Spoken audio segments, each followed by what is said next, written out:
Well, good morning, everybody. I think we'll get started, and any late stragglers will just have to catch up with us.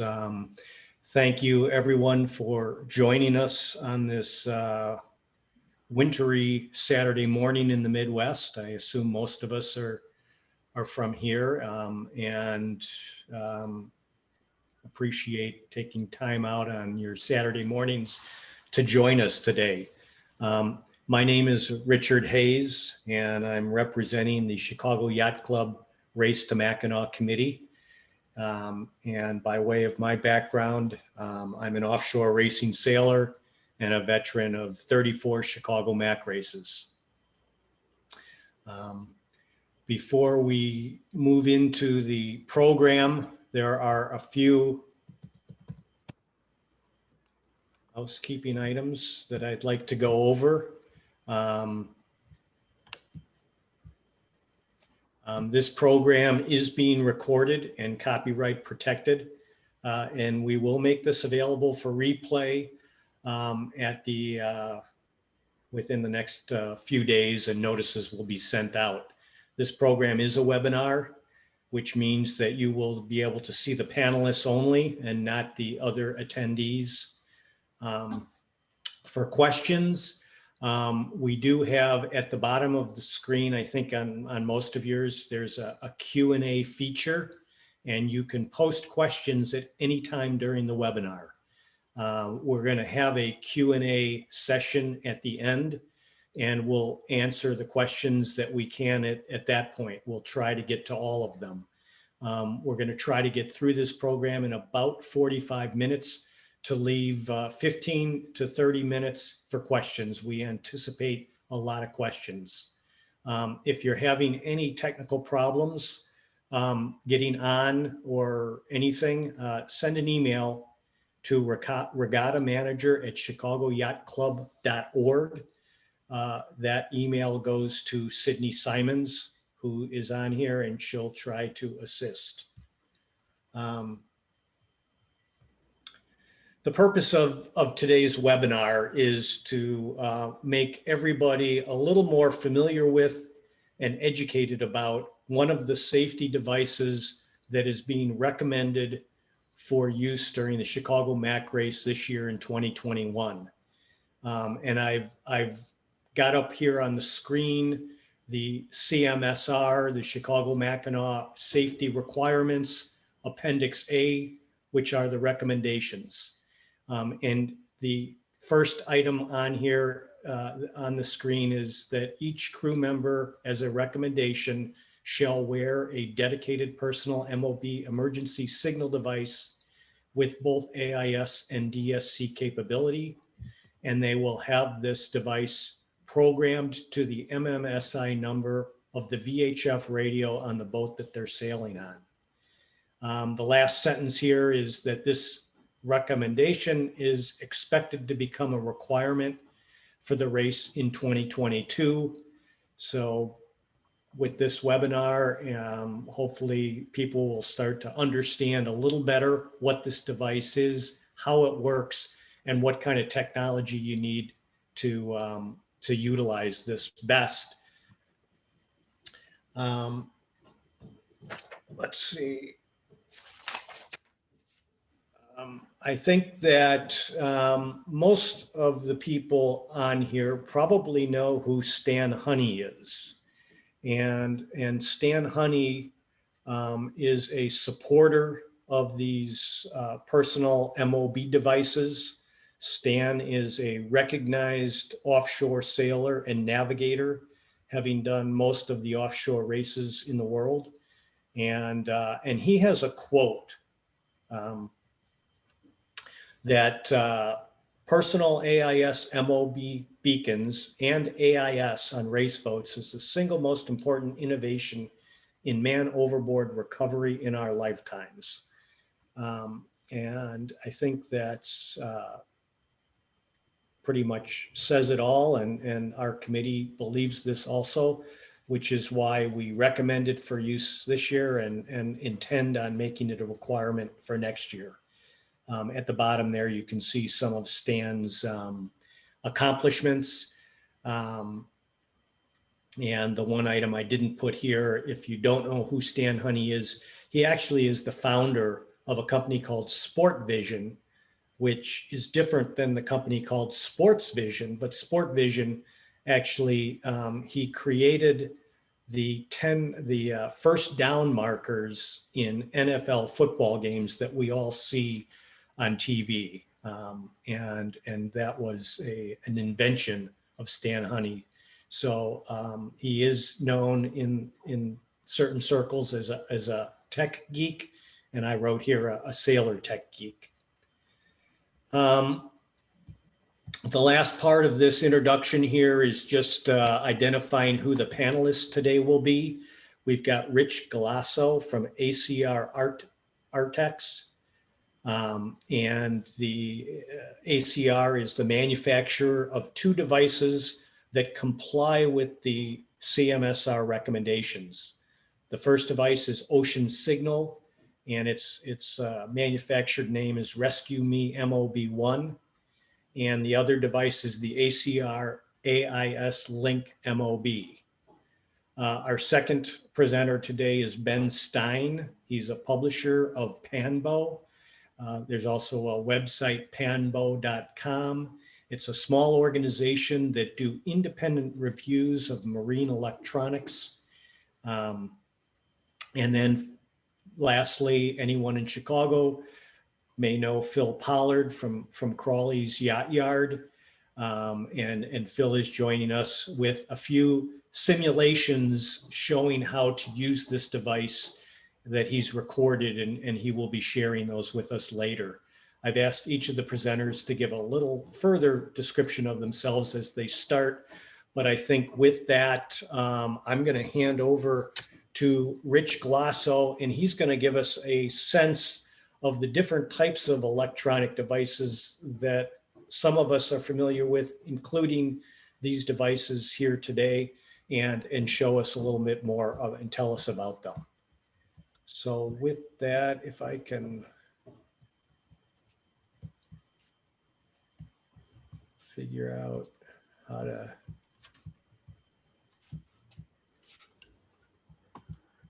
Well, while you're figuring that out, Rick, I'll just introduce myself. I'm Rich Galasso. I am the North American sales manager for ACR Ocean Signal. This company has been around for 65 years. And we are the industry leader in what most people know us for, EPIRBs and PLBs, or all the 406 products. Obviously, we're here to talk about the MOBs, but I do want to just brush through some of the differences in these products. Sometimes there's a little confusion in regards to what these are and actually what makes them different. So just to do a little basics, EPIRBs. Emergency Positioning Indicator Radio Beacons, what they stand for, but commonly known as EPIRBs, and PLBs, Personal Locating Beacons. These are known as 406 megahertz devices. They work with the satellite constellations to help save your life. These devices, when triggered, will work with three separate satellite constellations: a LEO, a low Earth orbit, a MEO, a mid Earth orbit, and then a geostationary satellite constellation that's over 23,000 miles away from the Earth. So when these devices are triggered, whether that's manually or automatically, they will send these 406.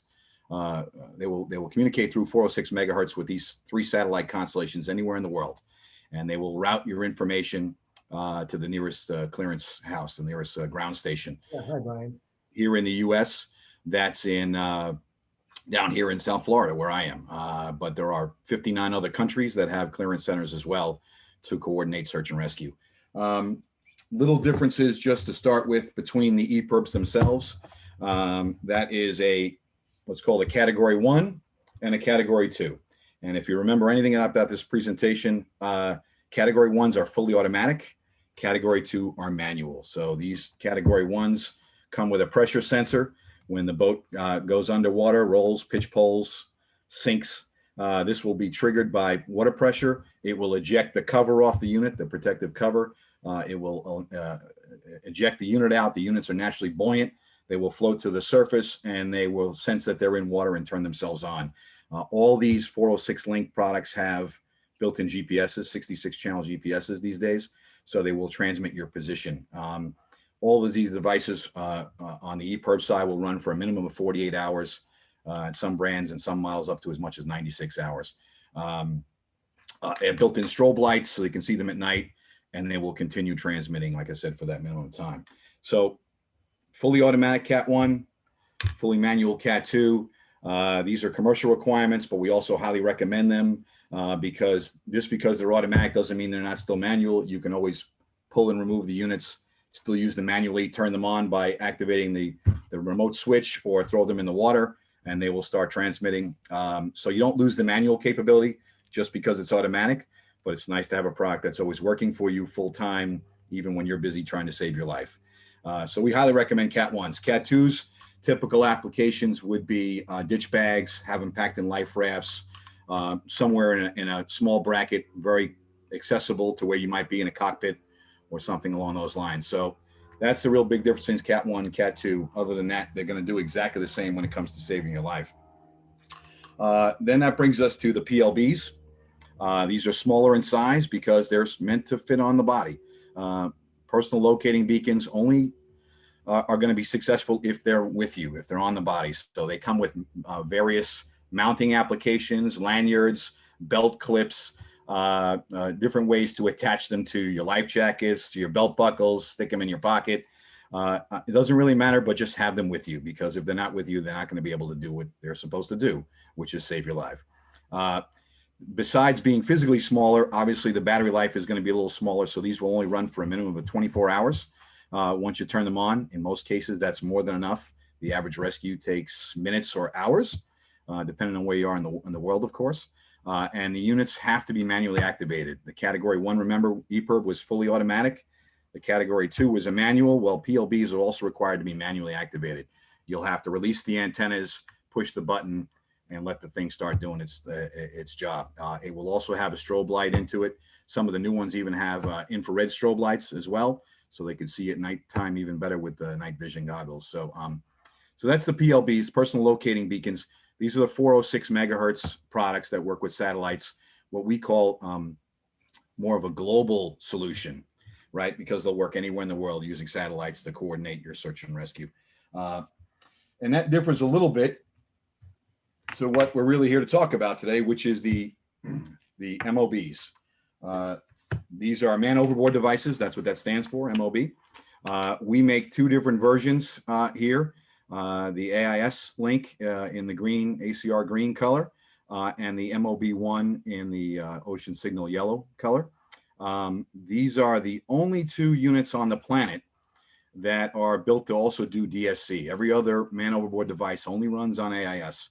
So this is a very unique feature to our product line, and in turn has made them very successful. In particular, our MOB1 has been our biggest seller by far, and reason is fairly obvious. It's smaller.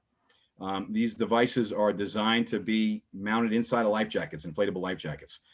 Phil will take you through a little demonstration in a little while, showing you how that mounts up and how to program them and how to use them.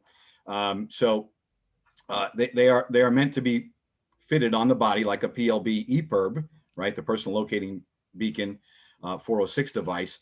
These also are meant to be worn all the time. They're not going to do you any good in a box in the cabin. So they have to be worn, and ideally worn inside an inflatable life jacket. That's where they're really built to be installed.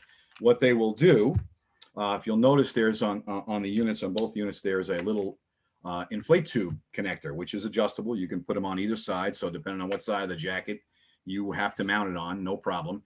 The unit will fit into the inflate tube in the jacket, so it can actually be closed into the jacket, so you don't even know it's there. People won't see it. It won't be catching on to anything. It comes with a clear black plastic cover, if you can see that. And that's to protect it when it's inside the jacket, so you don't have any rubbing on it that might cause a unnecessary activation. The unit itself has a little arming switch that has to be down in order for you to be able to put this cover into place, this protective cover. So you have to be able to turn the unit on to be able to install it correctly. And it's fine to be on all the time. It will sit there waiting for an activation. The unit itself has a 7-year battery life, so it'll sit there for quite a long time, waiting to be used. Hopefully you never have to use it. And the unit itself will transmit for up to 24 hours once it's activated.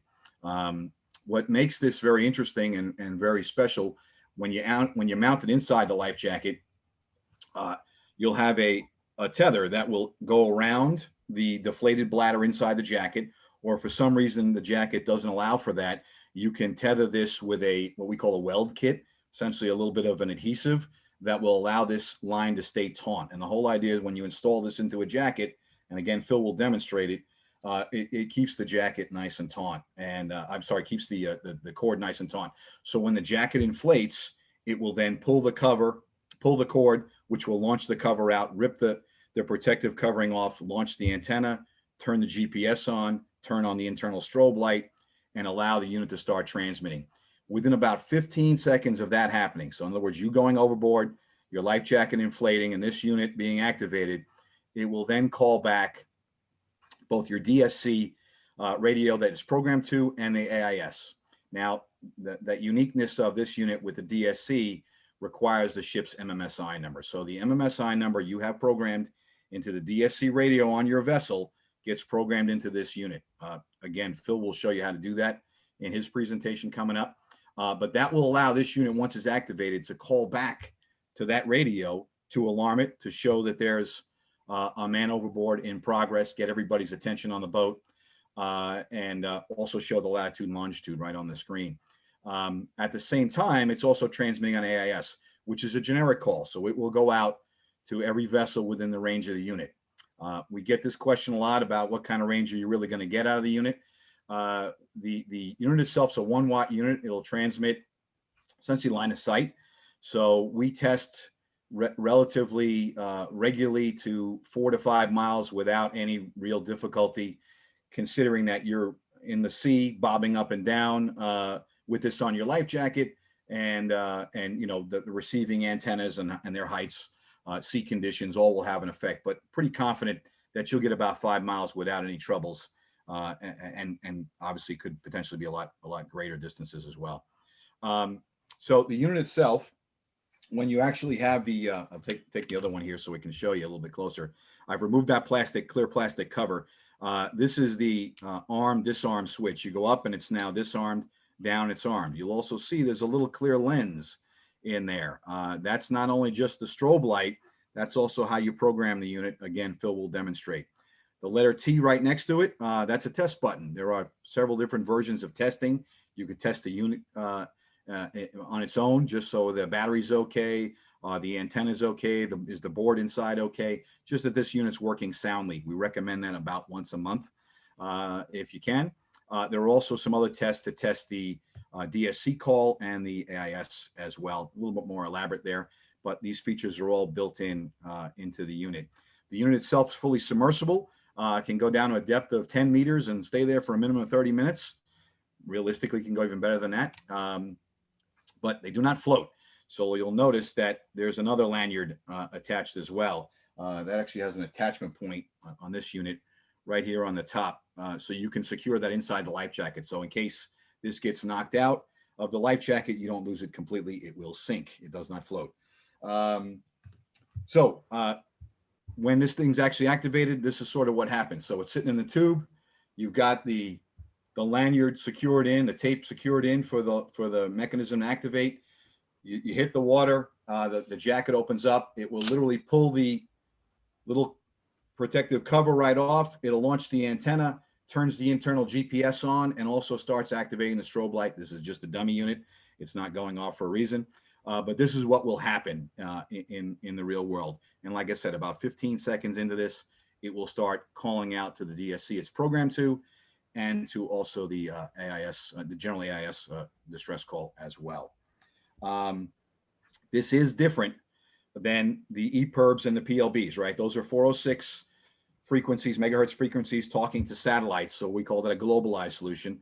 This is what we call a localized solution, right?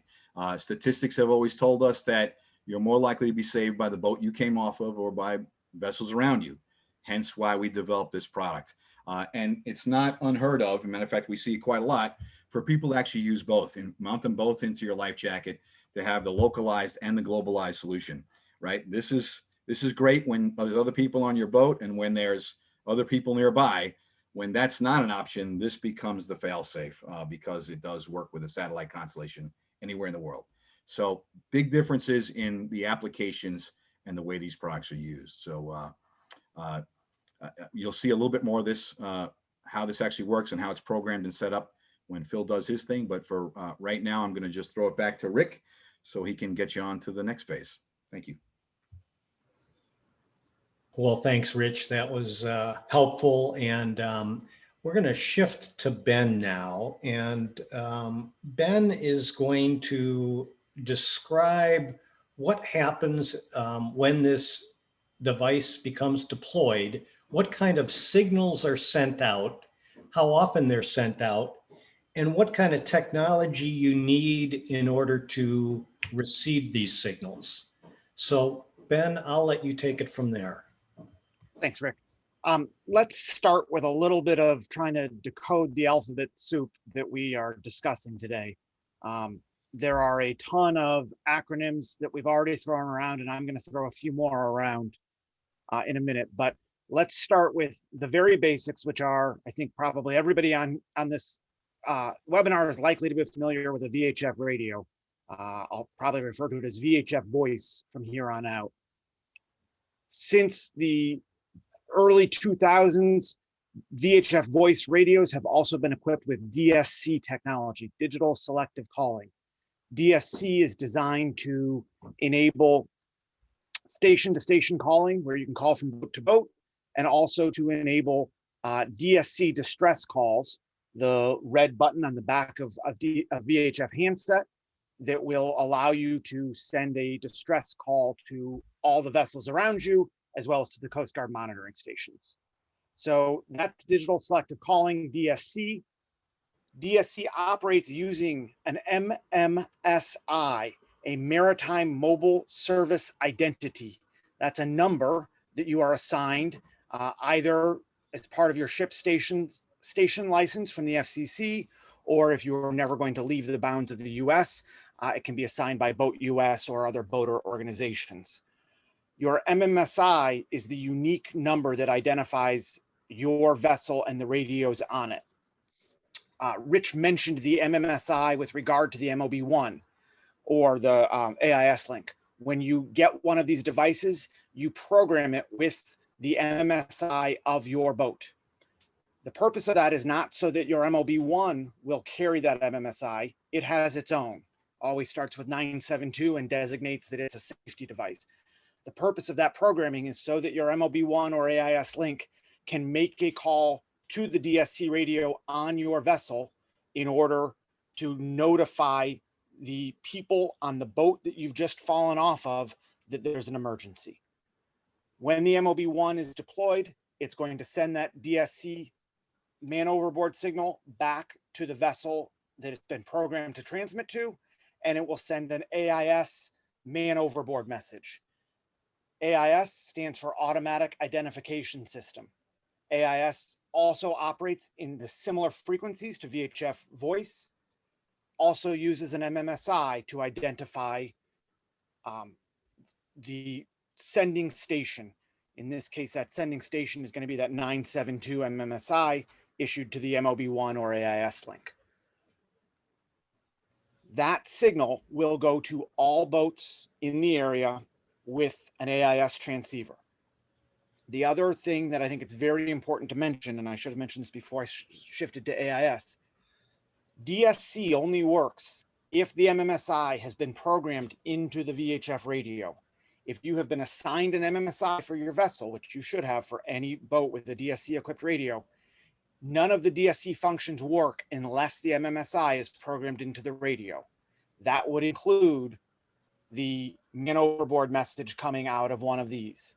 It would be a very sad outcome if the steps have been taken to equip the crew with MOB-1s or AIS links, and everything was done except that the VHF radio was not programmed.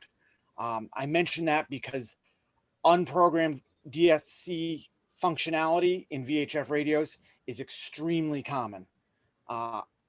Of the boats that I'm on, I probably see it about a third of the time, and I suspect that that's actually less than the reality on the water. That my guess is maybe as many as half the boats on the water don't have a properly programmed VHF radio.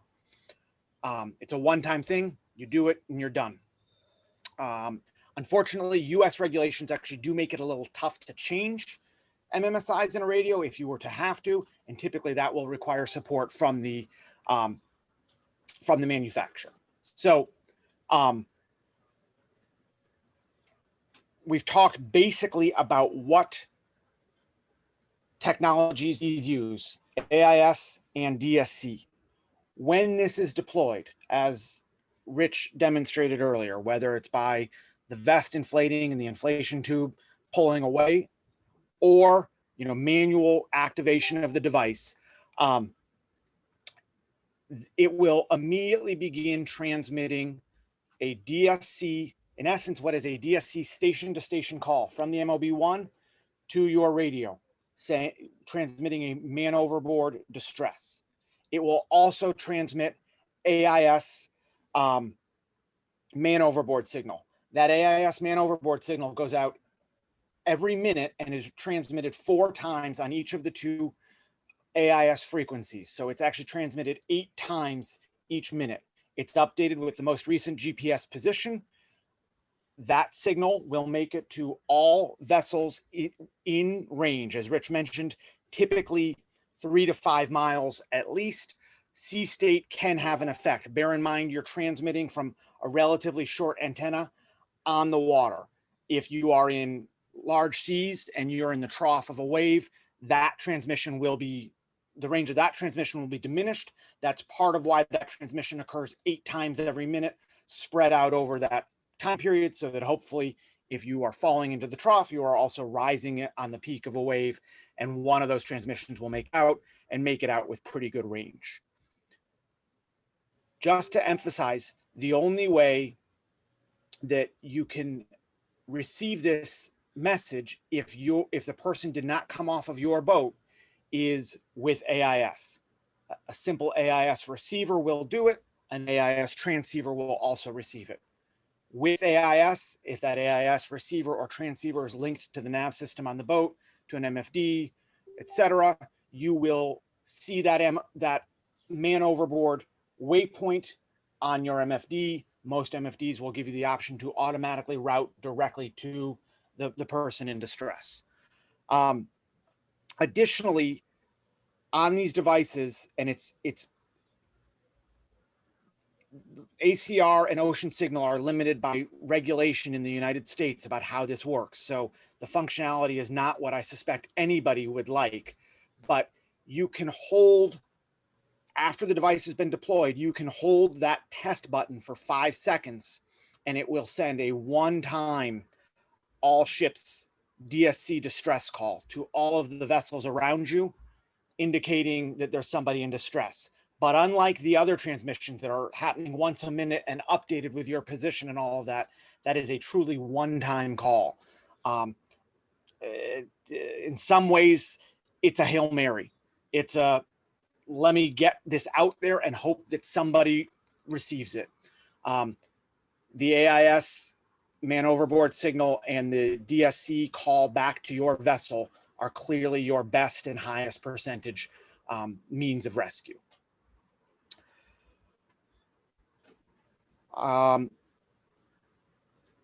VHF and AIS signals occur over very similar frequencies, clustered around between 156 and 162 megahertz. Traditional VHF voice antennas are tuned for the VHF voice antennas. There are separate AIS antennas tuned for AIS frequencies. They're close enough that the crossover will give you okay performance, but dedicated antennas for each function is the preferred means, or a broadband antenna that is tuned across both frequency ranges. When it comes to these signals and the relatively short propagation that you're probably looking for, even a mildly compromised antenna array is going to receive the signals and affect that rescue that's fairly critical. I believe those are the main things about how this works. Well, happy to hit on anything further in the question and answer period, but with that, I think, Rick, I'll turn it back over to you. Yeah, Ben, I think that, as you mentioned, when this device is deployed, it sends out two signals, DSC, and again, if it's set up properly and someone falls in the water, the PFD inflates, this is automatic, and it will send out both a DSC call and an AIS signal. The DSC call goes to the boat that you fell off of in the event that it's properly programmed. The AIS goes to any boats within range, 3 to 5 miles, plus or minus. The DSC, I want you to talk a little bit about DSC because different countries regulate this differently. So if somebody is sailing in another part of the world, even in Mexico, governments regulate the DSC feature. And as Ben said, the automatic version of the DSC call only goes to the boat you came off of. In other countries, it can go to other boats, but that's regulated in the US. And I'm going to share my screen here, Ben, when you start to answer this, but I'm going to bring up on the screen something from the ACR website, which shows VHF radios that are recommended by ACR with DSC that will work in an alarm mode when they receive a DSC call. And some VHF radios won't. And Rich, you might be able to help Ben here explain this, but I want people to understand the DSC call and what they might experience on their boat with their radios. Sure. One of the things that Ben had mentioned earlier in his presentation that DSC has been around for a while. Matter of fact, it's been around actually since the 70s. But back in 1999, the mandate came down to all the VHF manufacturers to build what's called an SC 101 style DSC. And several years after that, maybe a half a dozen years or so after that, they mandated the Class D DSC that you see today in most of today's transceivers. What you have to keep in mind is that when MOBs were created, when DSC was originally implemented and created in the VHF world and mandated into radios as of 1999, MOBs didn't exist yet. And so there was no real thought process of what should be happening on the radio side in regards to MOBs. So essentially what happened for the MOB manufacturers is we started taking existing capabilities to invent these products, to create these products to work with VHFs. That world is catching up today. We have the ability now with modern DSC radios. They appreciate what MOBs do and what is needed. There's a beautiful listing that's posted on the screen right now that shows all the current models from major manufacturers like ICOM and Standard. Simrad's in there.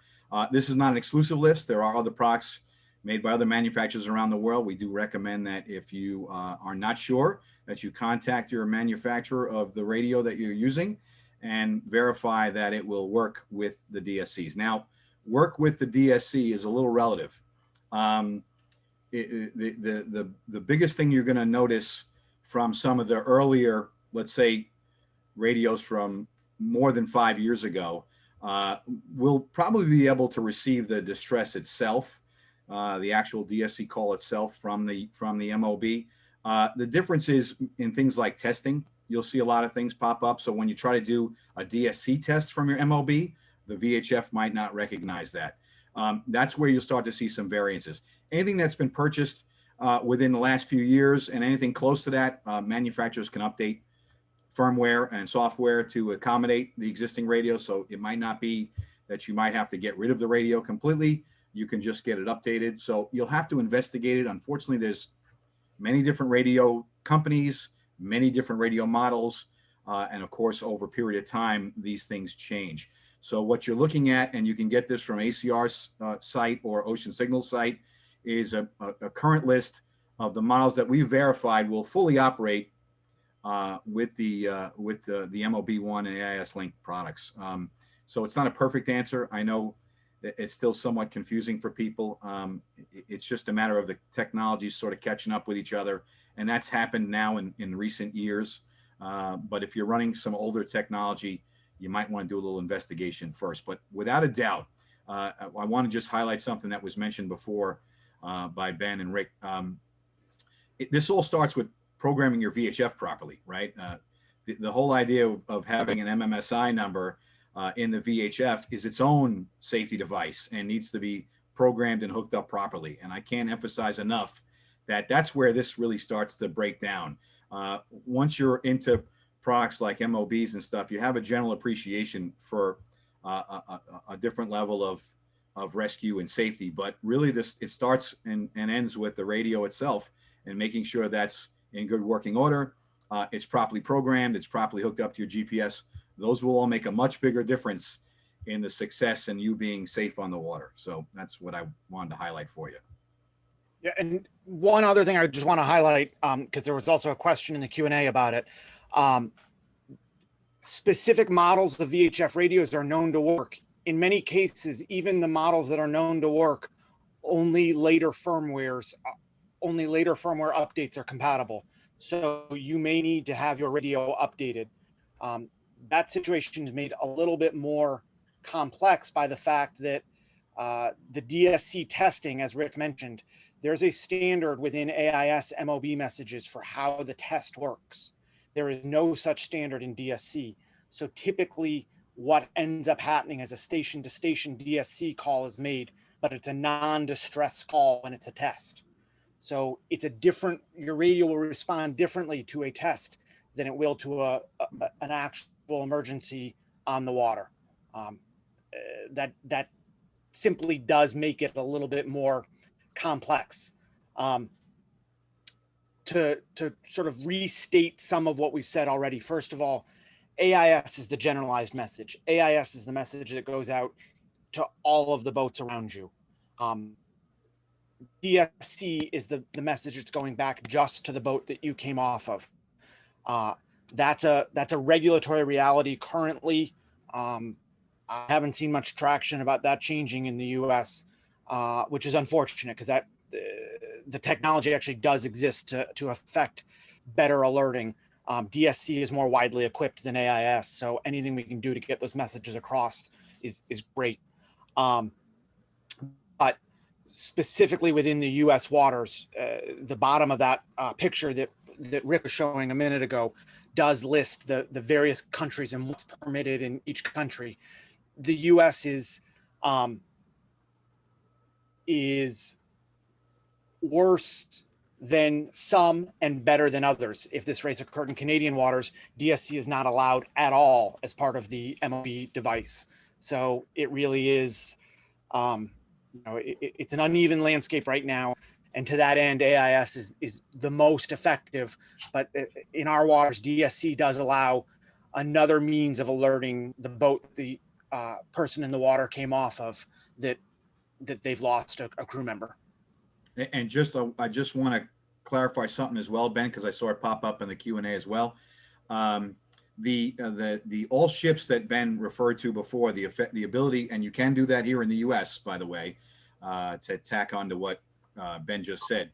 The DSC call is only after 30 minutes, so it will go through its regular DSC AIS emergency transmissions for the man overboard, and then after 30 minutes, you can manually do that all ships DSC call. And it is a manual call, so you'll have to hold the button down to actually activate it, and it won't keep repeating. If you want to repeat it, you'll have to do it again. So a little bit of a clarification there for that question. Thanks, guys. I think the moral of this story that we keep hearing over and over is you need to know your equipment and you need to own your equipment. With that, let's shift over to Phil. Phil's got a couple of videos that he's done, and he's going to start with how to program the MMSI number into the device. He's going to also show how to pack this device into a PFD, and he's using a spin lock. And then he's also going to show a test that he's done. Each one of these videos is a few minutes long. So Phil, why don't you take it from here? Okay, thanks, Rick. How you doing? Thank you, everybody, for attending. I prepared a few videos here. And the first one I'm going to show you is how to, let me get up there, how to program the MMSI number into your an MOB1, Ocean Signal MOB1. Now, the process is very similar, almost identical for the ACR unit. So let me get this video running. And at the end, if I see any questions, I will answer them. In this segment, we're going to program an MMSI number into an Ocean Signal MOB1 man overboard beacon. Now, the first thing that you'll need to do is to get an MMSI number. Now, you can obtain an MMSI number from the FCC, or Boat US has a service as well for boats that aren't planning on going into international waters. Once you have your MMSI number, you'll need to program that into the VHF radio on your boat. Now, that's specific to the VHF radio, so you'll need to go to that manufacturer's website and get information on how to do that. It may be in the manual if you have that, but you'll program the MMSI number that you've obtained into the VHF radio. Once you've done that, you'll need to then program that number into the MOB1. Once that's done and you've paired the two, if you go overboard and this unit is deployed, it will send a signal to the boat that will aid in rescue. Now, the first thing you'll need to do is go to the Ocean Signal website and navigate to the MOB1 page. And if you scroll down a little bit, you'll see a Configure MOB button here. And if you press that button, it will take you to another screen that gives you some options on what installers based on your operating system to download and install on your computer. So once you've downloaded the installer and installed the application, you simply go to the application, open it up, and you get a little screen that asks you for your MMSI number. You enter your MMSI number.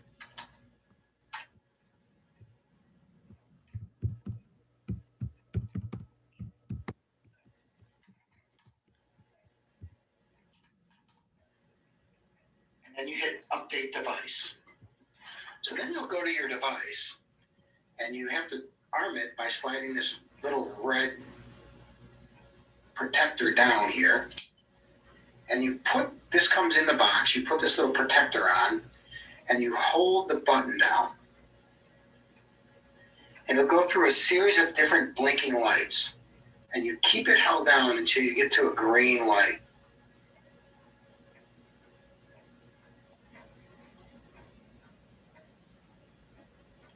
When you get the green flashing, you let go, you get a solid green light. At that point, you hit the yes button here. And then it's going to want you to hold this up against the screen. And you hit F10 to get started. Can you see the little green bar on the right? It's showing your progress. Hold it still and don't move it till it goes all the way through.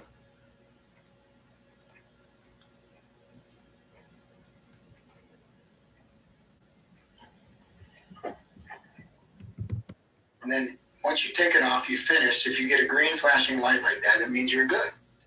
It's the same procedure if you want to reprogram it with a different number.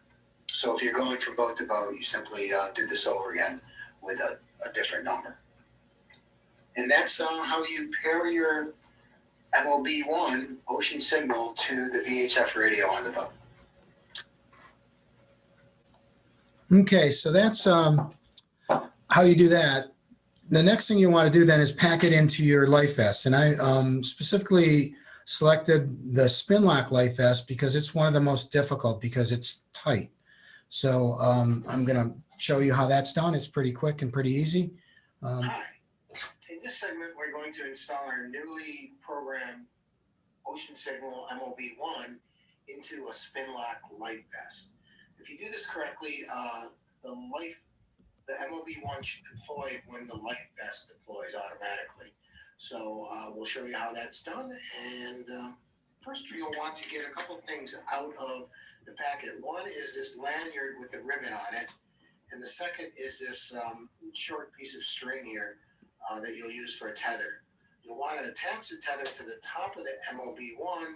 There's a small spot there. Just put it through there and tie a little bowline on it.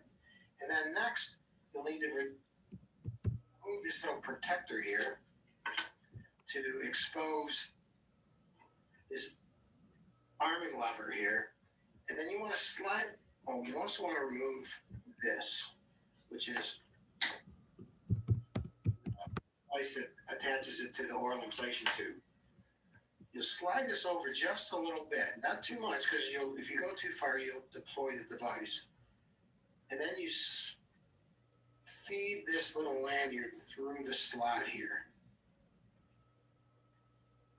Push that back center. And then you'll just luggage tag this by passing it through itself. Okay. Reinstall the protector here and reinstall the clip that holds it to the oil inflation tube. Next, you'll go to your vest and you go to the side with the oil inflation tube on it, so you zip this back until you expose the oil inflation tube. And you'll simply take this device and clip it on all the way down here at the bottom so that you can still operate the oil inflation tube if you need to with this device on. Next, you'll take the other end of this lanyard and attach it somewhere down here. A good place to attach it is right here in this little toggle that holds the bladder in place. Feed it through here. Tie that off.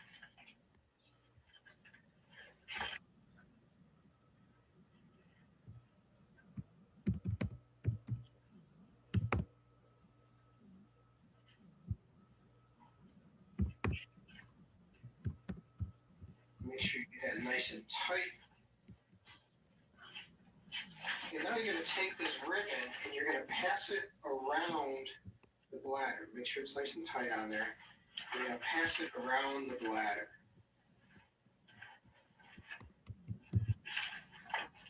Once you get to the other side of the bladder, you're going to pass this up through the inside tube slot. Then you're going to bring it around, and there's a nice diagram of this in the instructions that come with MOB. Then you're going to feed it up again through the outside slot. And then from there, you're going to take it and feed it down through the inside slot again.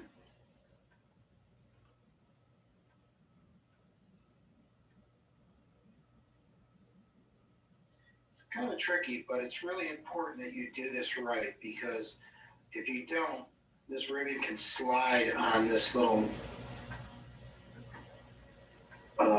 tab here, and then it won't stay tight when you activate the vest. So then you pull all the slack out of it, get it really nice and tight there, okay? So what happens is that when the vest inflates, the bladder inflates, it will expand and pull this tight and cause this to pop off and this to pull it to the side and for the unit to automatically arm. If it doesn't arm for some reason, once this gray little slide is off, there's a button in there that you can press and manually arm it. So once that's all done, you just kind of tuck it all back in here.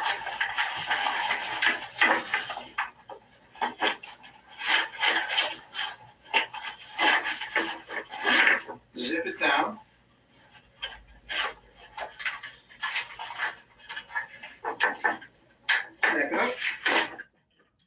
it's all set. Okay, so that's this next step, and I've got one more very short video because once you've done that, you're going to want to make sure that that you've done it correctly, and it's quite simple. We'll show you how that works.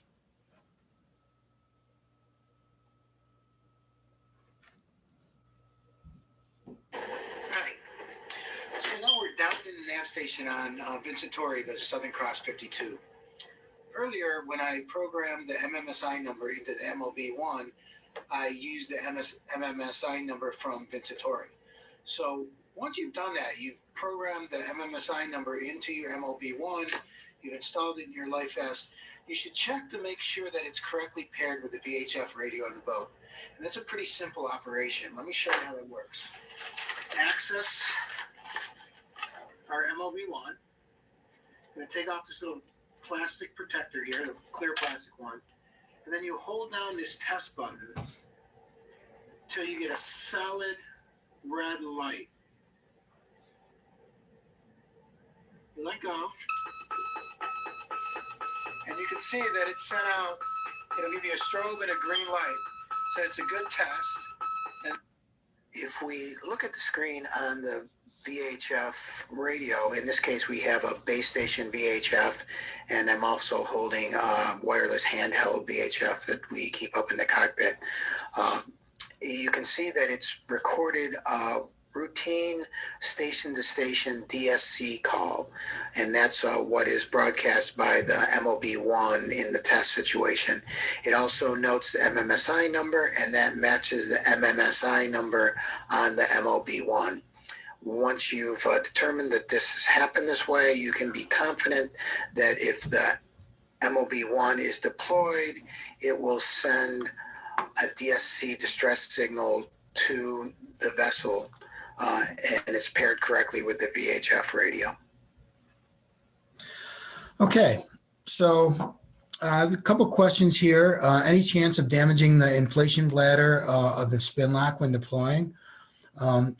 And I think not at all. It's separate from that, and they're designed to pop open, and that ribbon is fairly soft, so it's going to distribute the load on the bladder if that's what you're concerned about.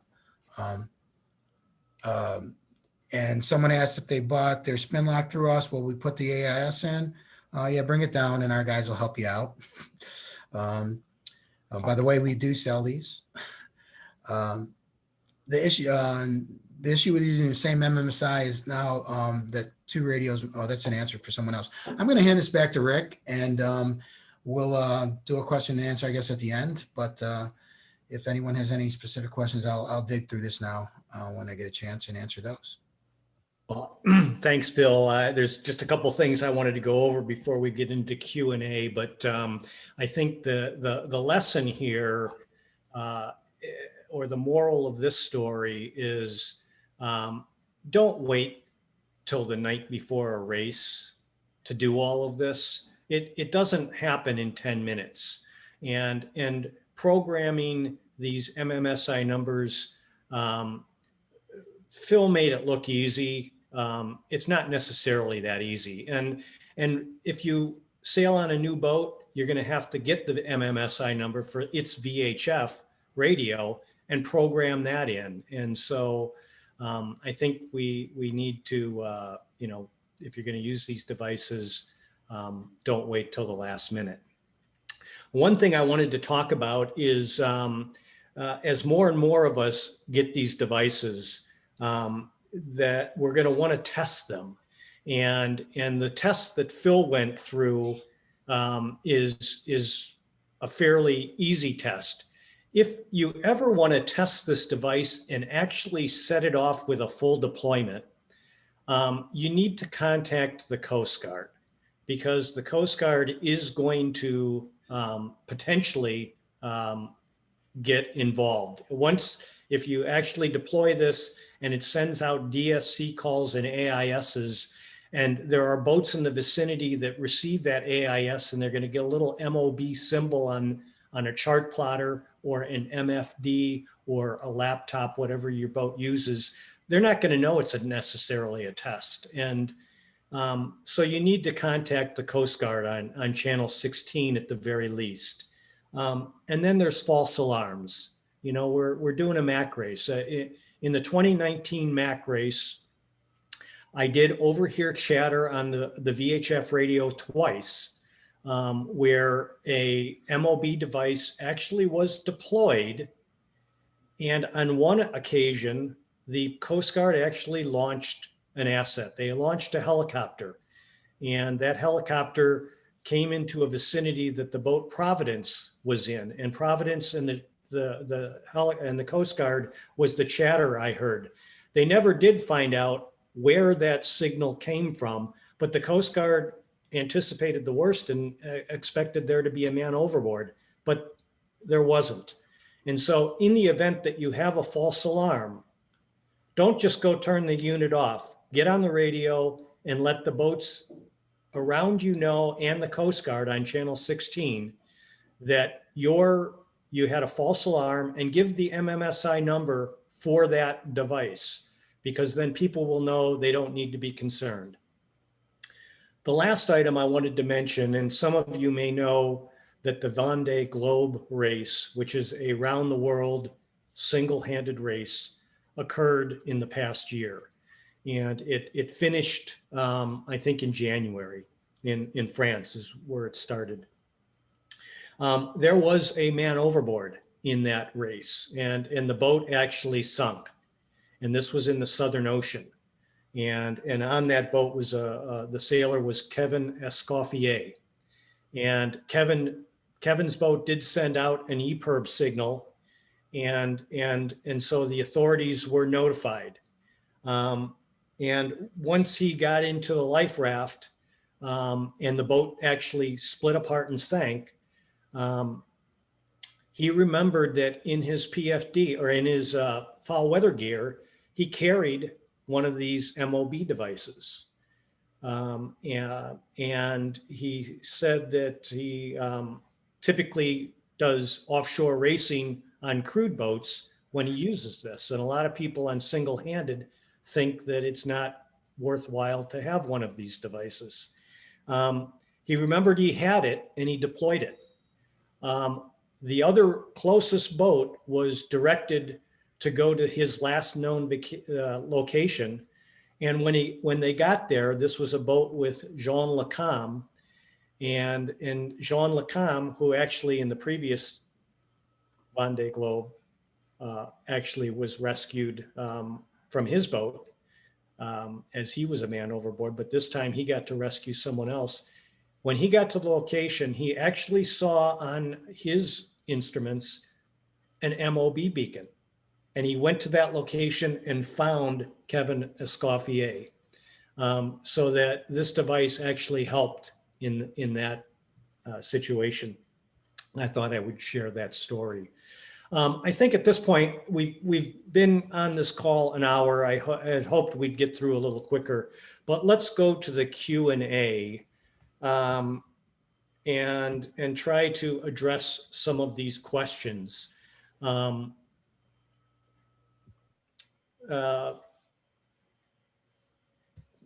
please bear with me here. I'm not necessarily good at toggling back and forth here. The first question is, if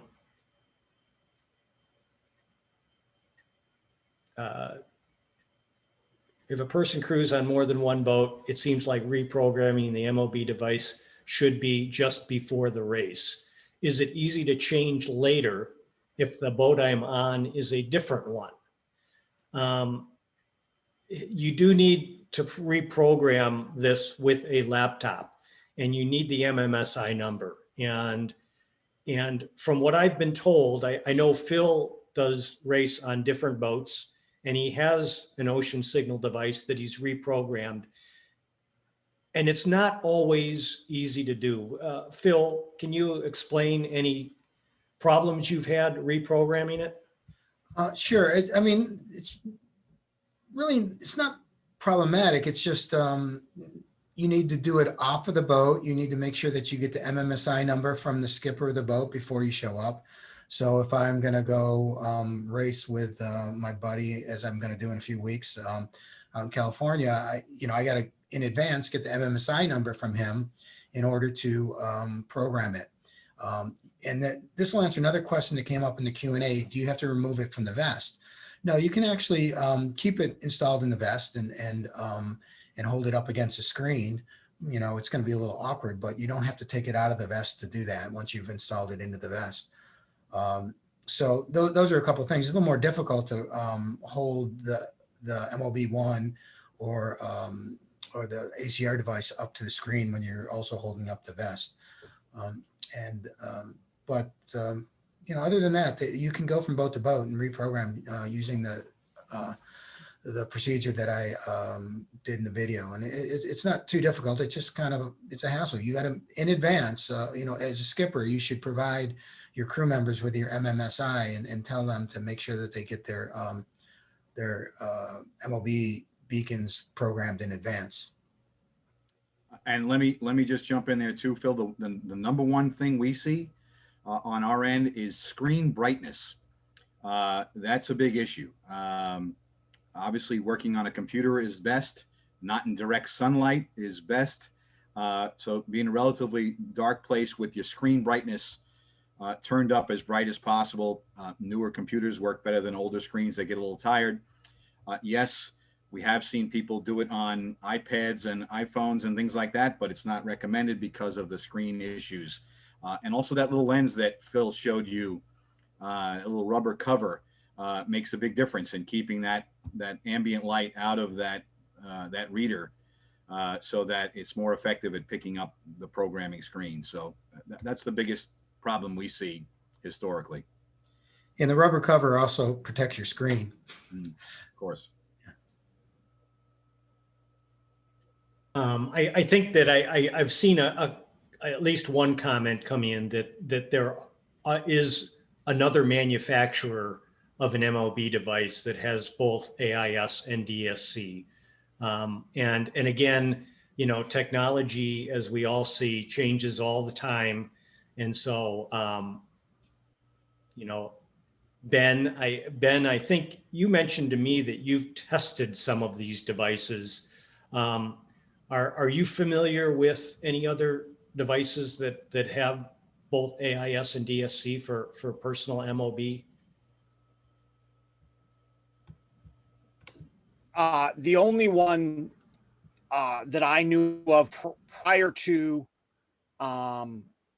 this call was the Ocean Signal and the ACR. I'm familiar with Aqua Ventures, and they have I'm blanking on their name in commercial service as well. They have a different name in commercial service. But I have not had an opportunity to test this unit hands-on. I did follow the link that was put in the Q&A.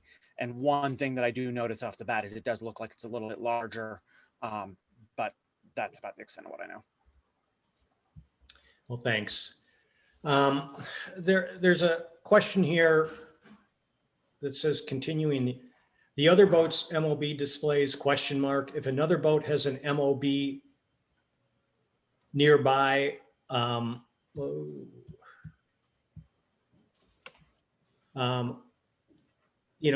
I think if there's more than one MOB within a 5-mile radius, there are boats that may see if they have AIS, they will see on a chart plotter 2 MOB signals.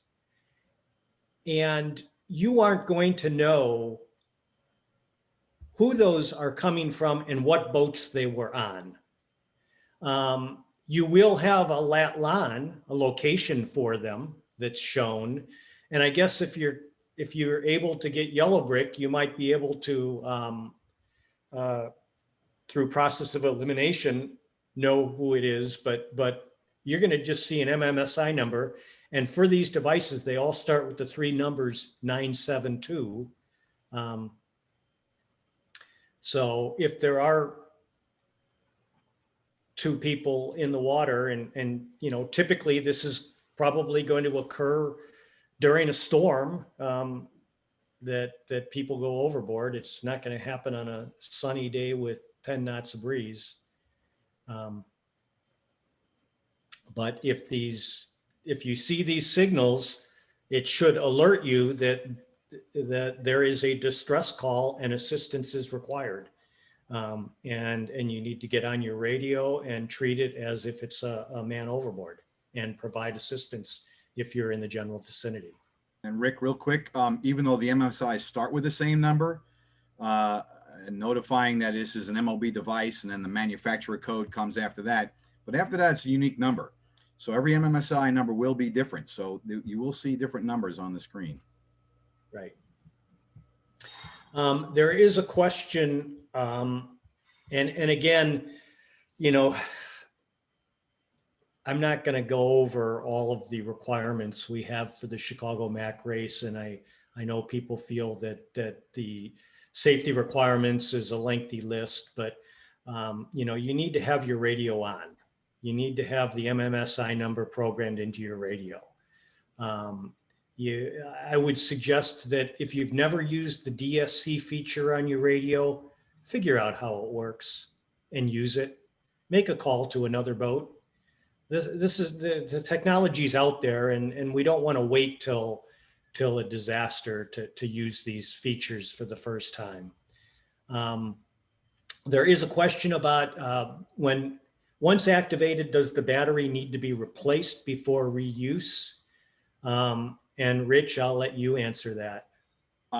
Ideally, yes, but you can test the unit. It will kind of give you an indication of the battery strength. If this unit just went off for a few seconds, not a big deal. And remember, MOBs are designed to be fairly quick response, right? Within about 15 seconds or so of you hitting the water, this unit's transmitting. Hopefully that vessel picks you up right away that you came off of, comes back and gets you, and you've only spent a very short period of time in the water. If you had a full-blown event, we definitely encourage you to get the battery replaced. But like I said, if it was just a very short interval, probably okay. Self-tests will definitely give you a good idea where it stands. And Rich, the battery, I think is it 5 years or 7 years? 7 years, 7-year shelf life on the battery. And it's designed when brand new and fresh to transmit for more than 24 hours. Of course, length of time, weather conditions, especially temperature affects battery transmission. And then of course, how many times it's been tested, how many times it's been reprogrammed. Everything uses a little bit of memory, a little bit of battery life over the life of the unit, although it's designed into the unit to withstand a fair amount of that. If you did that an awful lot, in other words, if you were reprogramming that MMSI every day, I wouldn't expect that was going to last 7 years. But for the most part, these units will last quite a long time and have a good amount of flexibility to them. Rich, there's some functionality in MOB1, isn't there, that shows you the state of battery? Yeah, when you do the testing, so that you saw some of the testing applications like testing DSC that Phil was able to show you in the video. A basic test is just to hold a T down for just a little over a second or so, and it will run through a series of checks. Like I said, it'll check the strobe light, it'll check the antenna, it'll check the board, and it'll check the battery, and it'll even indicate battery life. So it'll give you flashes of light, and specific colors mean different things. So depending on what the response is when you do the test, you'll see if the battery is in brand new shape, very high-end shape. If it's in the mid-range shape, that it's still functional and will still work just fine, but it's not tip-top, or if it's bad and you should get it replaced. So a lot of information when you do the tests, no doubt. And then, Rich, there's a question about going through the test feature that Phil showed us. And Phil showed us the DSC response. Does that test also test for AIS? It's a separate test along the lines of what Phil did. Push and hold the button for a certain amount of time, and then it will test AIS as well. The difference with the AIS test, and it's one of the things that Phil was working on and trying to do in the wintertime inside's a little tough, is the unit needs to be free and clear and have a GPS, the ability to receive GPS to be able to do a full AIS test. So it's not something you can do indoors very easily unless you can be nearby a window or somewhere where you can happen to get a GPS signal to the unit. Then you could do a full AIS test. So there's 3 tests. There's the unit itself test, there's the DSC test, which Phil showed you, and then there's the AIS test, which you have to have the ability to be out and receive GPS in. Okay, great. There's a question about some of these pages and lists and screens made available for download. I think we will send out supplemental information to everyone that's attended today, once we pull everything together. So we will make that available.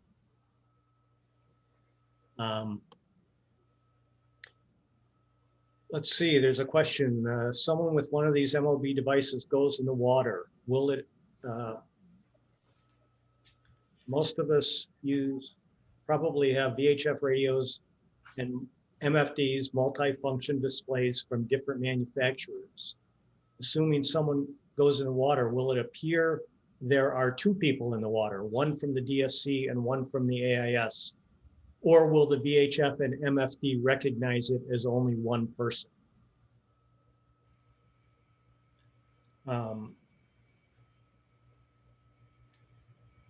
Ben, Rich, Well, I think the DSC call is going to go to the boat you fell off of. And only that, only the MMSI it's programmed to. Right. So in that VHF, if it's a fairly current radio, will actually go into an alarm. And that alarm, that screeching alarm you'll hear, you probably don't need to hear it on the boat they fell off of because you probably know someone fell off your boat. But in any case, the VHF radio will let you know that there's an alarm and give you some information. And if you have AIS and it's feeding information to either a chart plotter, an MFD, or a laptop, whatever your boat uses, it'll also show you information. It will give you the MMSI number, I believe, but I would expect that the MFD you are likely to see duplication, but as you indicated, Rick, and this is just on the one boat that the person came off of. All the other boats are just going to get this via AIS. So they're only going to see one target. I would expect you would see duplication. I would expect it would be very apparent that it's the same MMSI, and probably, you're going to work off of one source or the other would be my expectation. The only way you would see two on an MFD is if the VHF radio is configured for bidirectional communications to the MFD. In a lot of, I would venture to say most cases, VHF radios typically are only connected to 0183 receive. Newer NEMA 2000 equipped VHF radios might be doing bidirectional communications and putting that DSC distress waypoint on the MFD as well as the AIS distress. A pretty small percentage of the cases would be my guess. right. And that icon when you're looking on a multifunction display from an AIS or as Ben was just explaining, if a DSC is sending information back to the chart plotter, it will put a man overboard icon. I know if you've ever looked at your chart plotters, you see an MOB button on there, and if you ever push that button, you see it drops an icon in your position. So that's exactly what you'll see, and that's exactly how this works. And on every MFD I've ever tested, by the way, that icon is a person with their hands over their head. It's correct. It's fairly clear that it's an MOB icon, and grabs your attention pretty well. There's a question here. Someone says, with these complexities and my questions keep toggling. Complexities and variations per radio. Does this suggest that we have fleet level testing session on the wall this early summer? We are planning to have an event, and again, pending harbors being open and racing going on in May, June, where we may try to actually have an ocean signal MOB1 deployed. We're coordinating with the Coast Guard for a date, and then we would let other people know. So if you've got an AIS, and we'll let you know when this will occur, both date and time, and you can test. Other boats will be able to test your equipment in this event. And as we develop this, we will send out notifications to the MAC race participants to let them know. So I think But that, can I just circle back on that to, unless that MOB1 is programmed to the specific MMSI of each radio in that test, the only test that the other boats will receive is via AIS. They will not get the DSC test. correct. So we are working on putting something together. I think that, knowing these devices, how they work, and testing them, and testing your equipment on your boat is important. So we hope to be able to do that this spring, and we hope to all be on boats, and hopefully the 2021 racing season will be better than the 2020 racing season was. CMSR requires all boats to carry 2 DSC equipped radios, and I believe that's both a permanently installed DSC radio and a handheld. The change requiring an additional handheld was made a few years ago. Each radio has its own MMSI. Beyond the antenna height, therefore line of sight range, please discuss advantages, disadvantages to using one MMSI/radio versus another. I would program both radios to have the same MMSI. That would be the correct way to handle that. If you saw in the demonstration when I tested, that unit, the handheld and the fixed below deck both had the same MMSI, and that way each of the MOBs would be programmed with the MMSI for the boat, and both VHF radios would pick up the MMSI distress signal, the DSC distress signal. Ben, do you have anything to add, since you're much more familiar with all this other equipment than I am? Would you say that that's a best practice to use the same MMSI number for any VHF radios on a boat? It is indeed.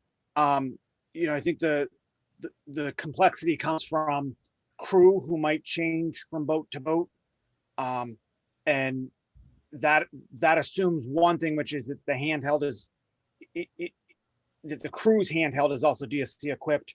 That's a really small subset of the handheld radios out there. The 2 that are required for MAC safety considerations, yes, I think absolutely should be on the same MMSI. My understanding is that when a boat registers for the MAC, they're registering with a single MMSI.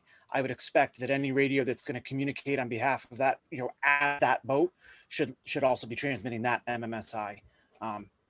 It would only serve to confuse a rescue attempt if there's an unknown secondary MMSI in the mix.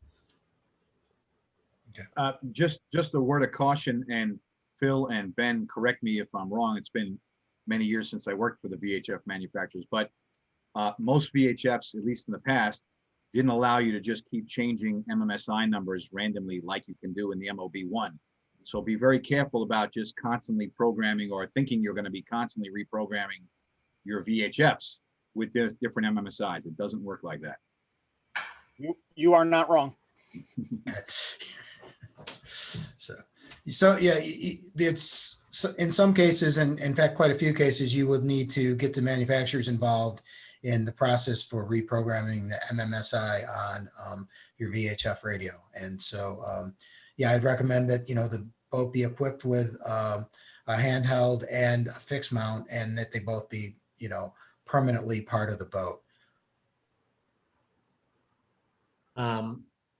We are at, on my clock, 11:22. So we're just going to go till 11:30, try to get to as many questions as we can. So we are gonna wrap it up here. I know some people have already dropped off, and we've still got 100 people on. So we'll try to get as many questions as we can before 11:30. There is a question here, and it sounds like this has to do with the installation app.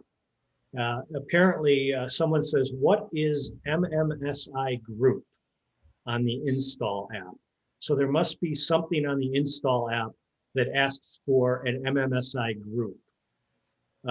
Does that ring any bells for anyone?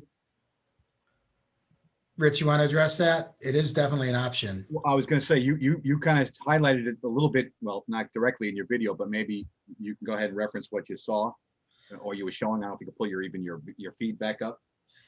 Yeah, well, when you open up the screen for the MMSI programming, it's got two options.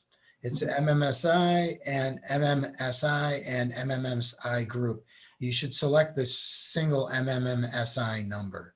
And Rich, can you elaborate on what the group is for and used for? Well, like a group MMSI in the DSC, if you're familiar with that, it's an extension of that protocol. So you can actually be part of a group capability. So like with a DSC call on a radio, you have your own MMSI number, your own individual number, and then you have a group number. So if you wanted to bring everybody, let's say in the yacht club, to your attention on a group call, you could, and it follows the same logic as that. In other words, remember, the MOBs were created after DSC, so they try to take what DSCs can do and incorporate them into the MOBs. It might be something to think about in the future to increase the range on these things to other boats that are participating. Oh, there's a question about, is there room for a personal light on the life vest in addition to the MOB device? I think that, as we all start carrying more and more equipment, yeah, and as Phil said, when he went through his video, he used a spin lock because it's a little tighter and harder to work with than a Mustang and some of the other PFDs out there, inflatable PFDs. I think you just have to work with each of the PFDs you have and see what fits. And keep in mind that the MOBs do come with strobe lights. So they do have a light that will be activated once the unit's on as well. So not that I would discourage you from trying to put an additional light on there, but in many cases, you'll have other places on the jacket to be able to include a light as well. So I would think the answer to that would be yes. Phil, anything to add? No, I think, there's room in there. It just gets tight, there's definitely, you could put another light in there. You've got the whole other side, and there's room a little higher than the inflation tube to mount some things. But it's a personal, and most times people install personal lights on the outside of the vest.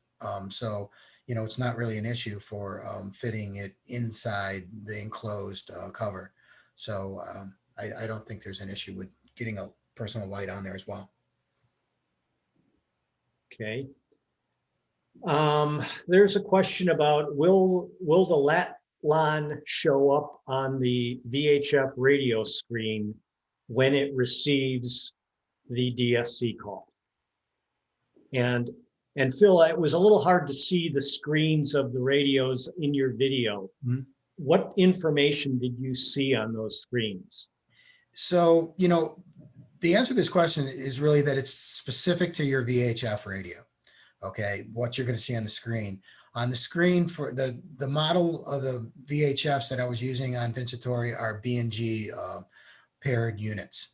So what they showed was that it was a station to station routine DSC call, and then it also displayed the MMSI number of the MOB1, and that's kind of what you get on that particular screen.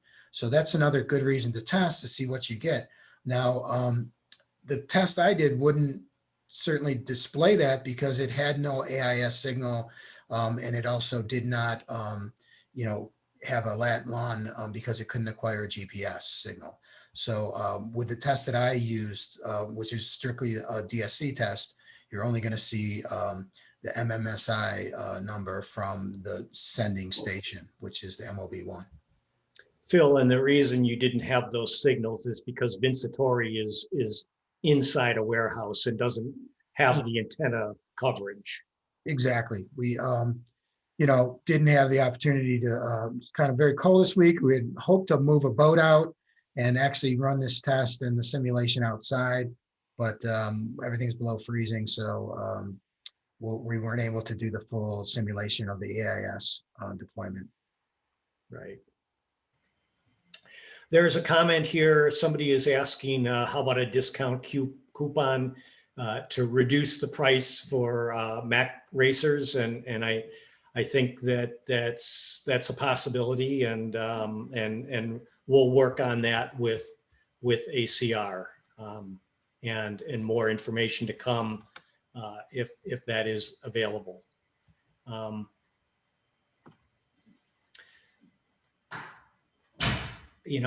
Someone again says, as we've done with flare demonstrations, would the Race to Mac Committee and or Chicago Yacht Club be willing to act as the conduit with U.S. Coast Guard and set up a demo test location and time? I think, as I mentioned earlier, we're working on that, and we'll notify MAC participants in the event that we are able to do some type of demonstration. Hey, Rick. Yes. There was a question from a little earlier about, does the MOB1 only hold one MMSI at a time? In other words, after you've programmed and tested the MMSI for boat 1, then changed to boat 2 and programmed and tested, and that is boat 1's retained. I think it's important to clarify, one boat only and no memory effectively. So if you are changing from boat 1 to boat 2, you're going to clear boat 1's information. If you now need to go back, you're going to reprogram, and you're going to do that each time. It's not a particularly arduous process, as alluded to. You need to make sure that the monitor is bright enough and all of that, but one at a time. And the fact that you've programmed 2 or 3 previously certainly does not mean that it will transmit to those 2 or 3 MMSIs if it is activated. All right. Thanks, Ben. I'm going to wrap up with one final item, and our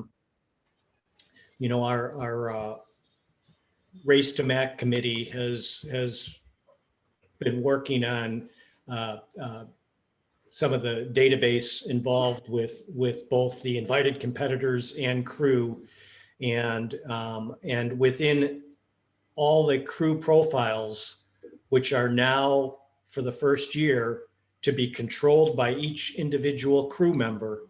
So if you have a crew profile, you can go in and you find that going to the Mac Race website, and you can find your profile and go in there and update it. And you can update it with your experience, but we also ask for MMSI numbers for MOB devices if you carry one. We ask for the identification codes for PLBs if you carry them. And I suggest that everyone update this information. That is going to help us and the Coast Guard during the race in the event that something goes off, because we will have the MMSI numbers for everyone that puts this information in. So, please, everybody, look at your profiles and update them with accurate and descriptive information. With that, I'd like to thank the participants today, Phil, Rich, and Ben. I know this is just opening the door up as far as information and education on these devices, and we hope to do more in the future.